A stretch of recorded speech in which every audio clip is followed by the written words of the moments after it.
بسم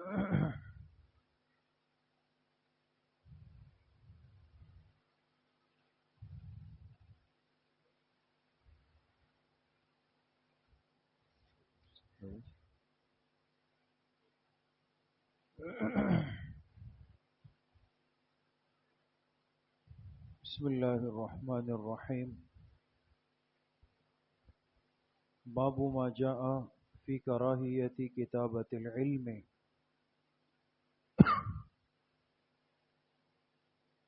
حدثنا سفیان بن وکیع قال حدثنا سفیان بن عیینة عن زید بن اسلم عن ابیہ عن عطاء بن یسار عن ابی سعید الخدری رضی اللہ عنہ قال استأذن النبي صلی اللہ علیہ وسلم فی الکتابۃ فلم یأذن لنا۔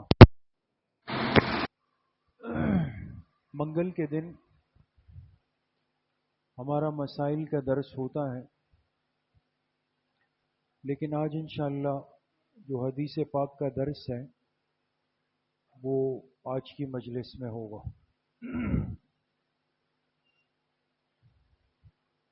حدیث کے درس میں علم سے متعلق کہ ایک مسلمان کے لیے دین کا علم سیکھنا، اس کی فکر کرنا اور کس قدر علم سیکھنا ضروری ہے، یہ بات چل رہی ہے۔ آج جو مسئلہ زیر بحث ہے وہ اہم بھی ہے اور اس کو سمجھنا بہت ضروری بھی ہے۔ فرماتے ہیں کہ علم کو لکھنے کی ناپسندیدگی کے بارے میں،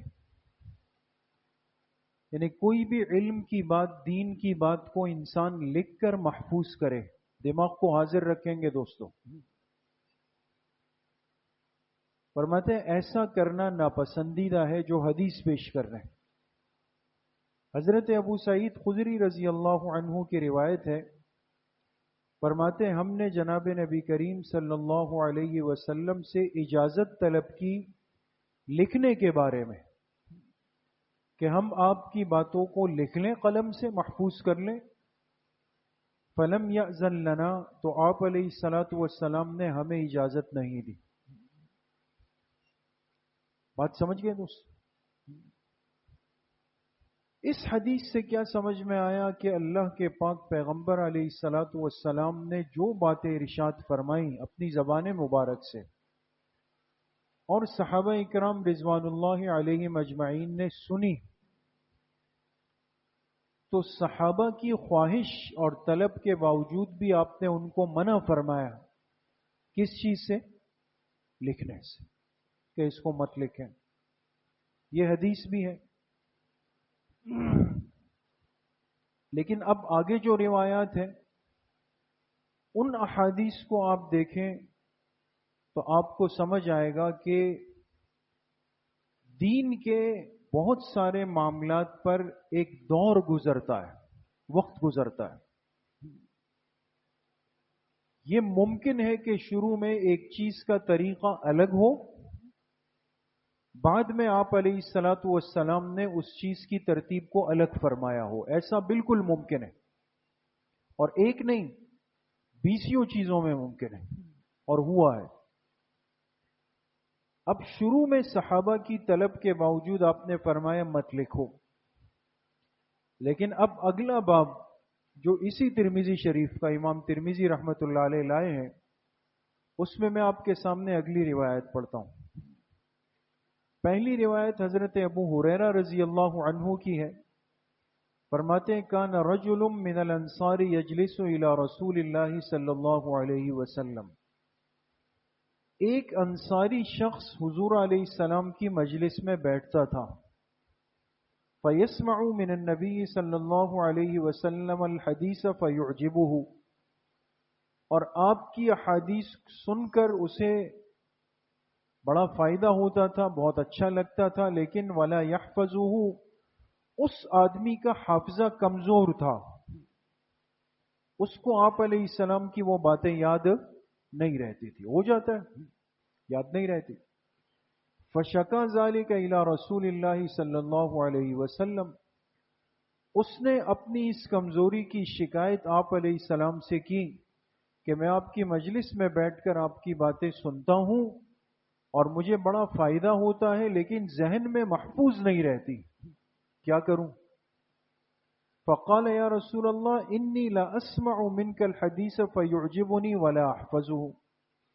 فقال رسول اللہ صلی اللہ علیہ وسلم، آپ علیہ الصلوۃ والسلام نے اس شخص کو فرمایا استعن بیمینک، فرمایا اپنے سیدھے ہاتھ سے کام لے لو. کون سے ہاتھ سے؟ اس لیے کہ عموماً انسان لکھنے میں کون سا ہاتھ استعمال کرتا ہے؟ سیدھا. الٹے ہاتھ والے بھی ہوتے لیکن زیادہ تر آپ نے فرمایا سیدھے ہاتھ سے فائدہ اٹھاؤ. ایک بات، اور صرف یہ نہیں، آگے وَأَوْمَأَ بِيَدِهِ الْخَطَّ، پھر آپ علیہ السلام نے اپنے ہاتھ سے اشارہ کیا لکھائی کی طرف، یعنی ایسے اشارہ کیا کہ بھائی اپنے ہاتھ سے فائدہ اٹھاؤ. کیا مطلب تھا؟ کہ میری باتوں کو لکھ لیا کرو. نہیں سمجھ میں آ رہی بات؟ ایک بات. اگلی روایت ہے حضرت ابو ہریرہ رضی اللہ عنہ کی. اس میں ہے کہ ایک شخص یمن سے آپ علیہ الصلوۃ والسلام کی خدمت میں آئے جب آپ حج کے لیے تشریف لے گئے، حجۃ الوداع جس کو ہم کہتے ہیں. اور آپ نے سنا ہوگا کہ حج کے موقع پر آپ علیہ السلام نے عرفات میں ایک بڑا جامع خطبہ ارشاد فرمایا. اس خطبے کی باتیں بڑی عجیب و غریب تھی، امت کے لیے بڑی رہنمائی تھی. تو جب وہ خطبہ سنا تو ابو شاہ، اس آنے والے ساتھی کا نام جو صحابی تھے ان کا نام تھا ابو شاہ. کیا نام تھا؟ ابو شاہ. انہوں نے جب باتیں سنی تو عرض کی کہ اکتبو لی یا رسول اللہ، اے اللہ کے رسول صلی اللہ علیہ وسلم آپ یہ باتیں میرے لیے لکھوا دیں، مجھے تو واپس یمن جانا ہے، باتیں یاد نہیں رہیں گی، لکھوا دیں. فقال له رسول اللہ صلی اللہ علیہ وسلم اکتبوا لأبی شاہ، آپ نے صحابہ سے فرمایا ابو شاہ کے لیے ان باتوں کو لکھ لو. سمجھ گئے دوستو؟ اچھا، اب تیسری روایت آخری ہے دوستو، پریشان نہ ہو.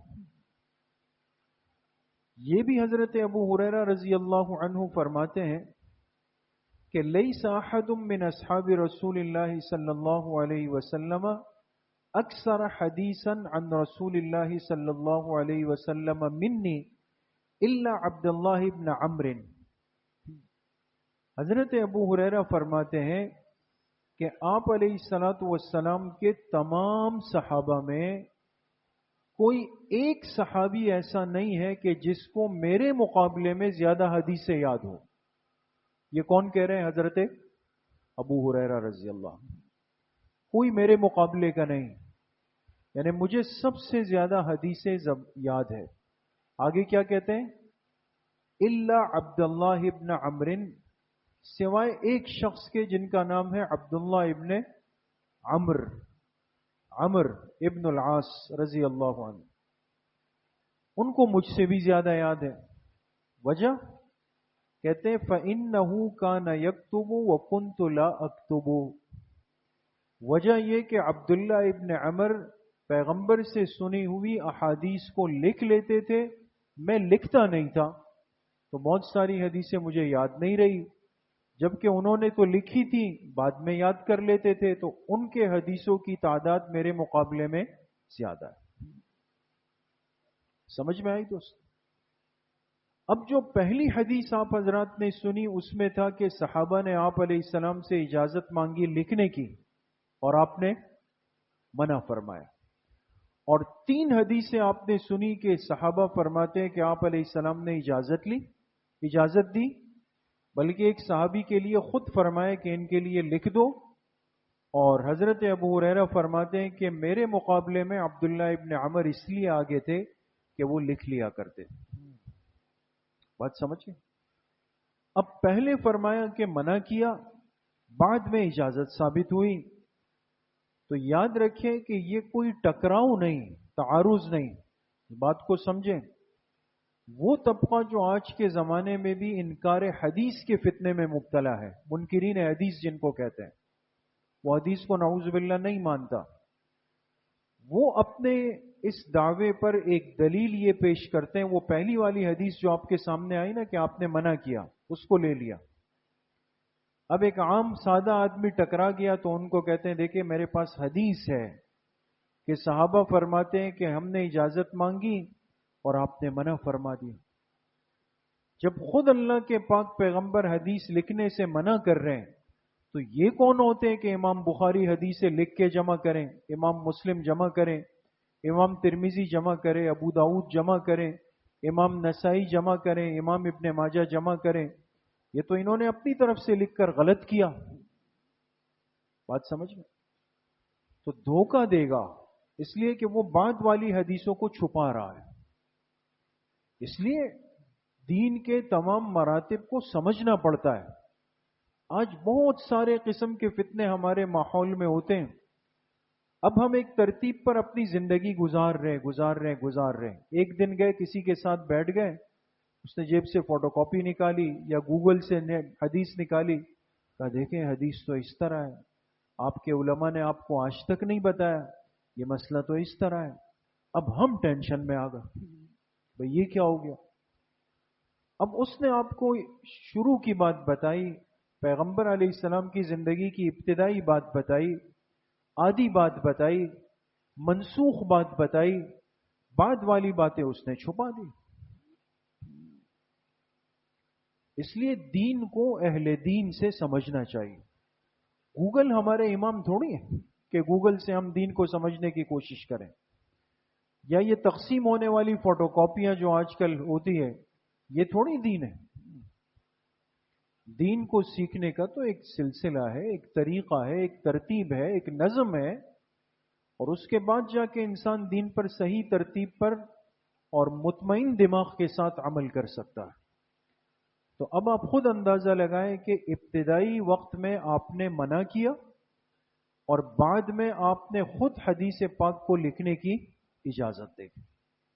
بات سمجھ گئے دوست؟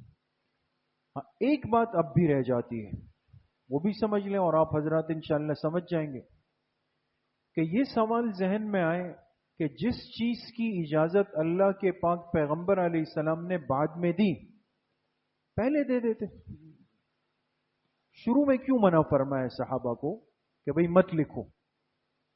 سوال سمجھ میں آ رہا ہے؟ شروع میں منع کرنے کی وجہ کیا تھی کہ بعد میں اجازت دے دی؟ تو محدثین نے، ہمارے علماء نے اس کا جواب دیا۔ ایک بات یہ ارشاد فرمائی کہ اس کی وجہ یہ تھی کہ وحی کا نزول ہو رہا تھا، قرآن اتر رہا تھا نا، اب قرآن کا نزول بڑی تیزی سے ہو رہا تھا اور مجلس میں آپ علیہ الصلوۃ والسلام کی احادیث بیان ہو رہی تھی۔ اب لکھنے والے لوگ جو تھے، کچھ حضرات ایسے تھے جو وحی لکھتے تھے، اب اگر اسی وحی کے ساتھ حدیث کو نیچے لکھا جاتا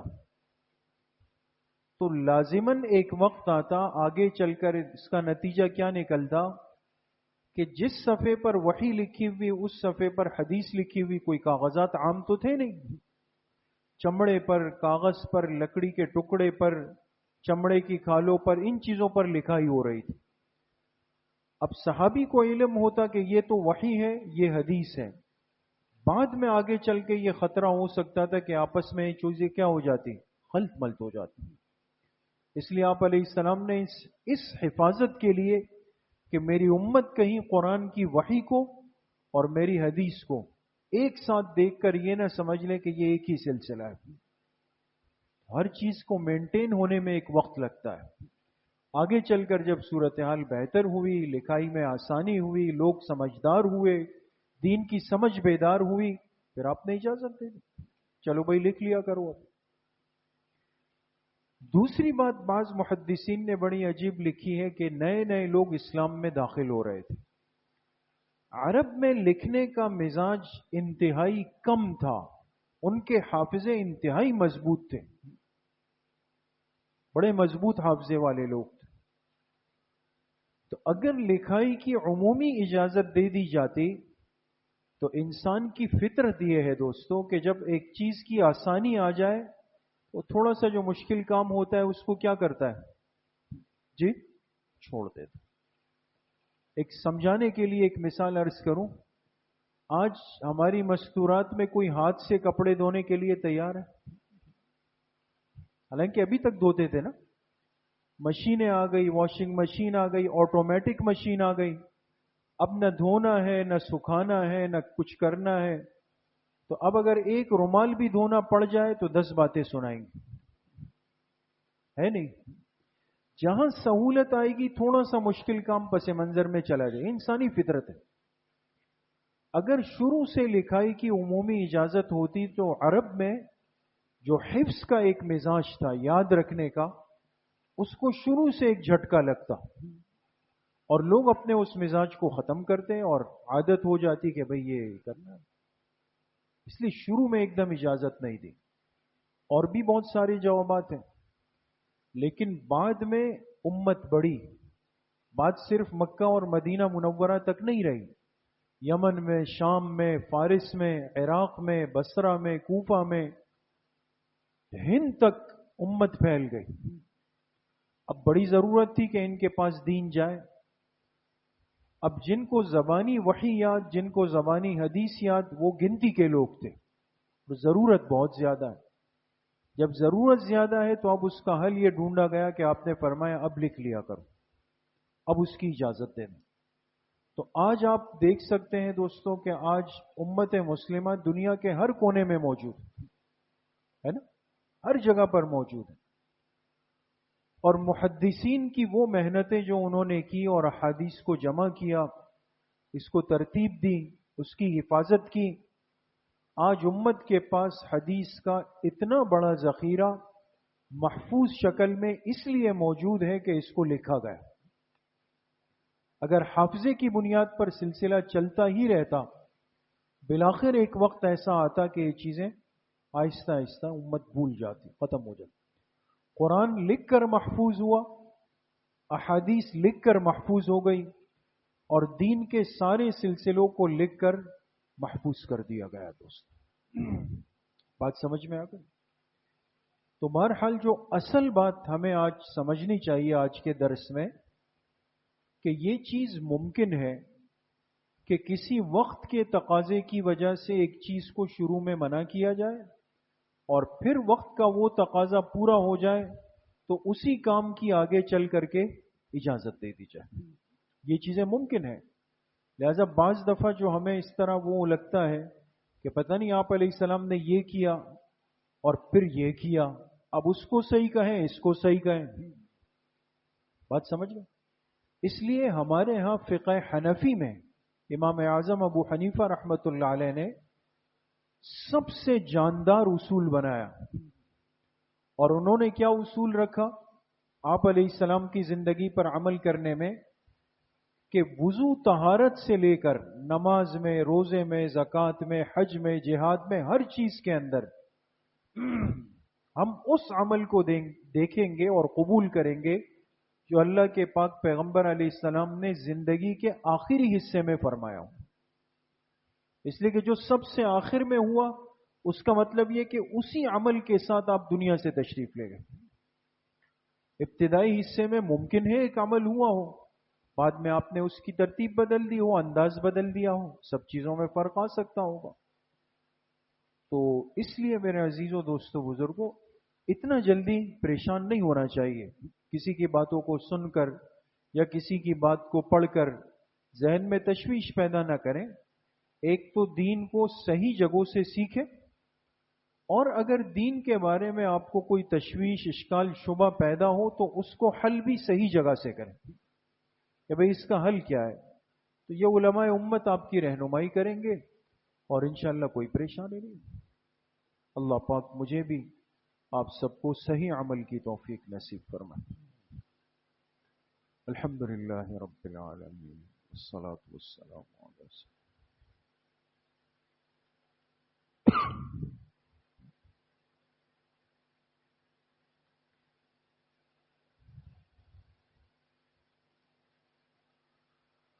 وصلى الله وسلم على نبينا محمد وآله وأصحابه أجمعين.